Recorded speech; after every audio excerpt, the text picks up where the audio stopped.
രക്ഷകനെ നിന്നെ കാണുവാൻ വാഞ്ചയാൽ കാത്തിടുന്നു. എന്റെ പ്രിയന്റെ പ്രേമത്തെ ഓർക്കുമ്പോൾ എനിക്കാനന്ദം തിങ്ങുന്നു മാനസം. എൻ പ്രിയ രക്ഷകനെ നിന്നെ കാണുവാൻ വാഞ്ചയാൽ കാത്തിടുന്നു.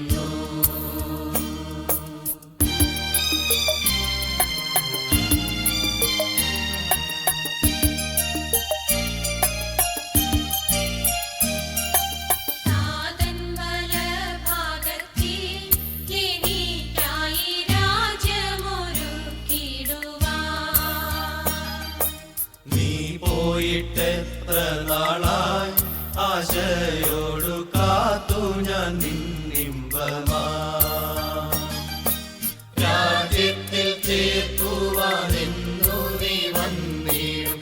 എന്നാശ തീർത്തിടും, എന്നാശ തീർത്തിടും.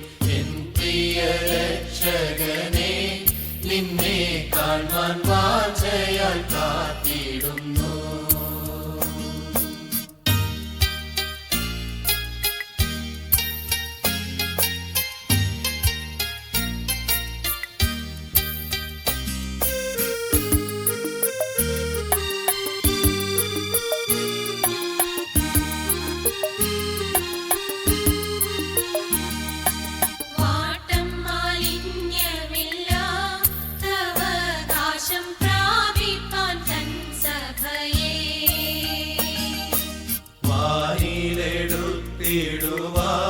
തന്നോടു കൂടുന്നിച്ചിരുത്തിടുവാ.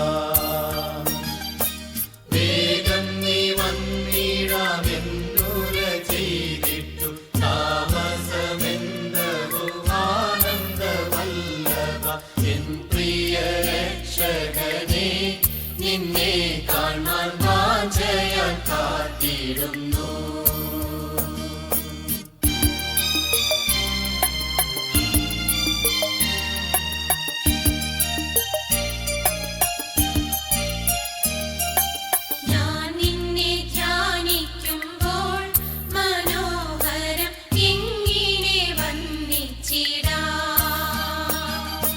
വെണ്മയോടും ചുവപ്പും കലർന്നുള്ള ലക്ഷങ്ങളിലുത്തമൻ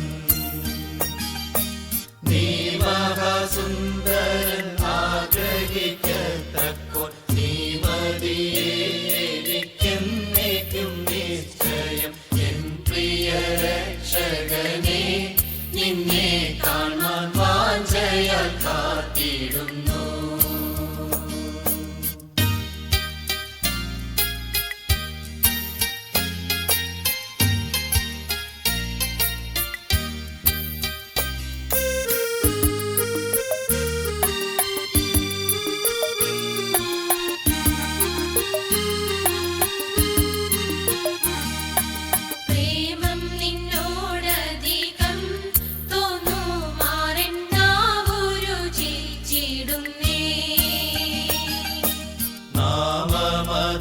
മധുരം തേൻ കട്ടയേക്കാളുമതി മധുരം. നീ എന്റെ രക്ഷകൻ വീണ്ടെടുത്തോൻ എന്നെ. നീ എനിക്കുള്ളവൻ, ഞാൻ നിനക്കുള്ളവൻ. എൻ പ്രിയ രക്ഷകനെ നിന്നെ കാണാൻ വാഞ്ചയാൽ കാത്തിടുന്നു. 42-ാം സങ്കീർത്തനം കോരഹപുത്രന്മാർ രചിച്ചിട്ടുള്ളതായ സങ്കീർത്തനമാണല്ലോ. ഈ സങ്കീർത്തനത്തിൻ്റെ 6-ാം വാക്യം ഇന്ന് രാവിലെയുള്ള ധ്യാനത്തിനായി നമുക്ക് വായിക്കാം എന്നാഗ്രഹിക്കുന്നു. എൻ്റെ ദൈവമേ, എൻ്റെ ആത്മാവ് എന്നിൽ വിഷാദിച്ചിരിക്കുന്നു. അതുകൊണ്ട് യോർദാൻ പ്രദേശത്തും ഹെർമോൻ പർവ്വതങ്ങളിലും മിസാർ മലയിലും വെച്ച് ഞാൻ നിന്നെ ഓർക്കുന്നു. കോരഹപുത്രന്മാർ പറയുന്നതായ വളരെ പ്രധാനപ്പെട്ടതായൊരു കാര്യം, എൻ്റെ കർത്താവേ, ഞാൻ അങ്ങയെ ഓർക്കുന്നു എന്നുള്ളതാണ്. എപ്പോഴൊക്കെയാണ് ഓർക്കുന്നത്? എൻ്റെ ആത്മാവ് എന്നിൽ വിഷാദിച്ചിരിക്കുന്ന സമയത്ത് ഞാൻ അങ്ങയെ ഓർക്കുന്നു. പലപ്പോഴും നമ്മുടെ ജീവിതത്തിൽ നമ്മുടെ ആത്മാവ് വിഷാദിച്ചിരിക്കുന്ന അനുഭവങ്ങൾ ഉണ്ടായെന്ന് വരാം. എന്നാൽ കോരഹപുത്രന്മാർ പറയുന്നത് അങ്ങനെ വിഷാദിച്ചിരിക്കുന്ന സമയത്ത് അവർ സന്തോഷം കണ്ടെത്തുന്നത് എന്തിലാണ്? കർത്താവിനെ ഓർക്കുന്നതിലാണ്. ഈ ജീവിതത്തിലെ പ്രയാസങ്ങളൊക്കെ വരുമ്പോൾ ഓർക്കാൻ നമുക്ക് ഒരുപാട് കാര്യങ്ങളുണ്ടാകാം. ജീവിതത്തിൻ്റെ വിഷമതകൾ ഓർത്തുകൊണ്ട് വല്ലാതെ വിഷമിച്ചിരിക്കുന്നതിന് പകരം കോരഹപുത്രന്മാർ ചെയ്തത് എന്താണ്? അവർ കർത്താവിനെ ഓർക്കുകയാണ്. കോരഹപുത്രന്മാരെ സംബന്ധിച്ചിടത്തോളം അവർക്ക് ഓർത്തിരിക്കാനാണെങ്കിൽ ഒത്തിരി കാര്യങ്ങളുണ്ട്. അവരുടെ പഴയ കാലത്ത് സംഭവിച്ചതായ വളരെ വലിയ പ്രതിസന്ധികൾ അവർക്ക് ഓർമ്മിക്കാനായിട്ടുണ്ട്. ദൈവത്തോട് മത്സരിച്ചത് നിമിത്തം കോരഹ്, ദാഥാൻ, അബീരാം എന്നിവർക്ക് സംഭവിച്ച വലിയ ദുര്യോഗങ്ങൾ അവർക്ക് ഓർമ്മിക്കാനായിട്ടുണ്ട്. പക്ഷേ അവരതൊന്നുമല്ല ഓർമ്മിക്കുന്നത്. അവരുടെ പ്രയാസവേളയിൽ അവർ കർത്താവിനെ ഓർമ്മിക്കുകയാണ്. ജീവിതത്തിലെ വൈതരണികളുടെ മുൻപാകെ പകച്ചു നിൽക്കാതെ അവർ കർത്താവിനെ ഓർമ്മിക്കുന്നു. ഇവിടെ ഈ 6-ാം വാക്യത്തിൽ നാം വായിക്കുമ്പോൾ വളരെ പ്രധാനപ്പെട്ടതായ ചില ചിന്തകൾ അതിൽ നമുക്ക് ലഭിക്കുവാനിടയാവും.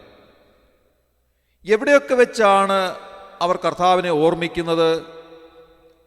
3 സ്ഥലങ്ങളിൽ വെച്ച് അവർ കർത്താവിനെ ഓർമ്മിക്കുന്നതായി രേഖപ്പെടുത്തിയിട്ടുണ്ട്. ഒന്നാമത്തേത് യോർദാൻ പ്രദേശത്ത് വെച്ച് കർത്താവിനെ ഓർമ്മിക്കുന്നു. രണ്ടാമത് ഹെർമോൻ പർവ്വതങ്ങളിൽ വെച്ച് കർത്താവിനെ ഓർക്കുന്നു. മൂന്നാമത് മിസാർ മലയിൽ വെച്ച് അവർ കർത്താവിനെ ഓർക്കുന്നു. ഈ 3 പ്രധാനപ്പെട്ട ഭാഗങ്ങൾ എന്തുകൊണ്ടാണ് കോരഹപുത്രന്മാർ എടുത്തു പറഞ്ഞിരിക്കുന്നത്? അവർ പറയുകയാണ്, കർത്താവേ, ഞങ്ങളുടെ ആത്മാവ് ഉള്ളിൽ വിഷാദിച്ചിരിക്കുന്ന സമയത്ത് ഞങ്ങൾ അങ്ങേ ഓർക്കുന്നു. ഈ 3 പ്രധാനപ്പെട്ട സ്ഥാനങ്ങളിൽ വെച്ച് ഞങ്ങൾ അങ്ങേ ഓർക്കുന്നു. അതിലൊന്നാമത്തേത് യോർദാൻ പ്രദേശമാണ്. യോർദാൻ പ്രദേശം എന്ന് പറയുമ്പോൾ യോർദാൻ നദിയുമായി ബന്ധപ്പെട്ടതായ ആ പ്രദേശങ്ങളാണ് യോർദാൻ പ്രദേശങ്ങൾ. യോർദാൻ നദി എന്ന് പറയുന്നത് അതിൻ്റെ അർത്ഥം തന്നെ താഴോട്ടൊഴുകുന്നത് എന്നാണ്. അങ്ങനെ താഴോട്ടൊഴുകുന്ന എന്ന് പറഞ്ഞാൽ ഏറ്റവും താഴ്ന്ന സ്ഥലത്തേക്ക്, അതായത് സമുദ്രനിരപ്പിൽ നിന്ന് തന്നെ വളരെ താഴ്ന്ന ഇടത്തേക്ക് ഒഴുകുന്നതായ നദിയാണ് യോർദാൻ നദി. സാധാരണഗതിയിൽ നമ്മുടെ പ്രദേശങ്ങളിലുള്ള നദികളൊക്കെ ഒഴുകി സമുദ്രത്തിലേക്ക് ചെന്ന് പതിക്കുകയാണ് പതിവ്. എന്നാൽ ഇവിടെ യോർദാൻ നദി ചെയ്യുന്നത് എന്താണെന്ന് ചോദിച്ചാൽ അത് സമുദ്രനിരപ്പിൽ നിന്ന് ഏതാണ്ട് 1292 അടി താഴേക്ക് ഒഴുകുന്നതായ ഒരു നദിയാണ്. 1292 അടി സമുദ്രനിരപ്പിൽ നിന്ന് താഴേക്ക് ചെല്ലുന്നു. അതായത് നദി ആരംഭിക്കുന്ന ഇടത്ത് സമുദ്രനിരപ്പിൽ നിന്ന് 230 അടി ഉയരത്തിൽ നിന്ന് ആരംഭിക്കുകയാണ്. അവിടെ നിന്ന് തെക്ക് ഗലീല തടാകത്തിലെത്തുമ്പോഴേക്കും ഈ നദി മെഡിറ്ററേനിയൻ സമുദ്രത്തിൽ നിന്ന് 700 അടി താഴെയാകുന്നു. അവിടെ നിന്നും വീണ്ടും ഒഴുകി ചാവുകടലിൻ്റെ വടക്കു ഭാഗത്തെത്തുമ്പോഴേക്കും ഈ നദി സമുദ്രനിരപ്പിൽ നിന്ന് ഏതാണ്ട് 1292 അടി താഴെയാകുന്നു. അതുകൊണ്ടാണ് ഇതിന് യോർദാൻ എന്ന പേര് അന്വർത്ഥമായി തീർന്നിരിക്കുന്നത്. യോർദാൻ എന്ന് പറയുമ്പോൾ ഏറ്റവും താഴോട്ടൊഴുകുന്നത് എന്നാണ് അതിൻ്റെ അർത്ഥം തന്നെ. ഏറ്റവും താഴ്വാരത്തിലേക്ക് ഒഴുകുന്നതായ ഈ നദി യോർദാൻ നദി, അങ്ങനെ ഉണ്ടാകുന്നതായ യോർദാൻ പ്രദേശം, ആ പ്രദേശത്തിൻ്റെ പ്രത്യേകതകൾ എന്തൊക്കെയാണ്? യോർദാൻ താഴ്വര എന്ന് പറയുന്നത് അനേക പ്രത്യേകതകളുള്ളതായ ഒരു സ്ഥലമാണ്. ഈ താഴ്വരയിലെ ജന്തുക്കളും സസ്യങ്ങളും ഒക്കെ വിചിത്രങ്ങളായിട്ടുള്ളതാണ്. യോർദാൻ നദിയിൽ തന്നെ കാണപ്പെടുന്ന ഏതാണ്ട് 30 സ്പീഷീസോളം മത്സ്യങ്ങൾ അവിടെ കാണാൻ സാധിക്കും. ഇതിൽ 16 സ്പീഷീസും മറ്റൊരിടത്തും ഇല്ലാത്തതാണ്. ഇവിടെ കാണുന്ന പക്ഷികളിൽ ഏതാണ്ട് 45 സ്പീഷീസ് ഉണ്ട്. ഈ പക്ഷികളിൽ 23 സ്പീഷീസ് എന്ന് പറയുന്നത് ഈ പ്രദേശത്ത് മാത്രമുള്ളതാണ്. അതുപോലെ തന്നെ ഈ പ്രദേശങ്ങളിലുള്ളതായ സസ്യങ്ങൾ ഏതാണ്ട് 162 സ്പീഷീസ് ഉണ്ട്. അതിൽ 135 എണ്ണവും ആഫ്രിക്കയിലുള്ളവയാണ്. അങ്ങനെ വളരെയധികം പ്രത്യേകതകളുള്ളതായ ഒരു പ്രദേശമാണ് ഈ യോർദാൻ പ്രദേശം എന്ന് പറയുന്നത്. അത് സമുദ്രനിരപ്പിൽ നിന്ന് വളരെയധികം താഴ്ന്ന ഒരു പ്രതലത്തിലുള്ളതായ സ്ഥലമാണ്. കോരഹുത്രന്മാർ പറയുകയാണ്, കർത്താവേ, ഞങ്ങൾ യോർദാൻ പ്രദേശത്ത് വെച്ച് അങ്ങയെ ഓർക്കുന്നു എന്ന് പറഞ്ഞാൽ അതിൻ്റെ അർത്ഥം എന്താണ്? ഞങ്ങൾ ജീവിതത്തിൻ്റെ ഏറ്റവും താണ അവസ്ഥയിലേക്ക് ചെല്ലുമ്പോൾ, ഏറ്റവും താണ അവസ്ഥയിലിരുന്നു കൊണ്ട് ഞങ്ങൾ അങ്ങയെ ഓർക്കുന്നു. പലപ്പോഴും ജീവിതത്തിൻ്റെ ഏറ്റവും താണ അവസ്ഥയിലേക്ക് നാം ഇറങ്ങിപ്പോകാൻ സാധ്യതയുണ്ട്. പരിമിതമായ സാഹചര്യങ്ങളിലേക്ക്, വളരെ പരിമിതമായ സാഹചര്യങ്ങളിലേക്ക് നാം ഇറങ്ങിപ്പോകാൻ സാധ്യതയുണ്ട്. എപ്പോഴും നമ്മുടെ ജീവിതത്തിൽ സമൃദ്ധി മാത്രം ഉണ്ടാകണമെന്നില്ല. സമൃദ്ധിയില്ലാത്ത ഞെരുക്കമുള്ള സമയങ്ങളുണ്ട്. ജീവിതത്തിൻ്റെ ഏറ്റവും താണപടിയിലേക്ക് നാം ഇറങ്ങിപ്പോകേണ്ടുന്നതായ ചില സാഹചര്യങ്ങൾ ജീവിതത്തിലുണ്ടാകാം. കോരഹുത്രന്മാർ പറയുകയാണ്, കർത്താവേ, ഞങ്ങളുടെ ജീവിതത്തിൻ്റെ ഏറ്റവും താണപടിയിലേക്ക് ഞങ്ങൾ ഇറങ്ങിപ്പോകുമ്പോൾ ഞങ്ങൾ അവിടെ വെച്ച് അങ്ങയെ ഓർക്കുന്നു.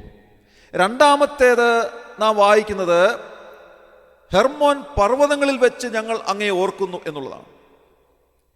എന്താണ് ഹെർമോൻ പർവ്വതത്തിൻ്റെ പ്രത്യേകത? ഏറ്റവും ഉയരമുള്ളതായ പർവ്വതമാണ് ഹെർമോൻ പർവ്വതം. സമുദ്രനിരപ്പിൽ നിന്ന് 9100 അടി പൊക്കമുള്ളതായ പർവ്വതമാണ് ഹെർമോൻ പർവ്വതം എന്ന് പറയുന്നത്.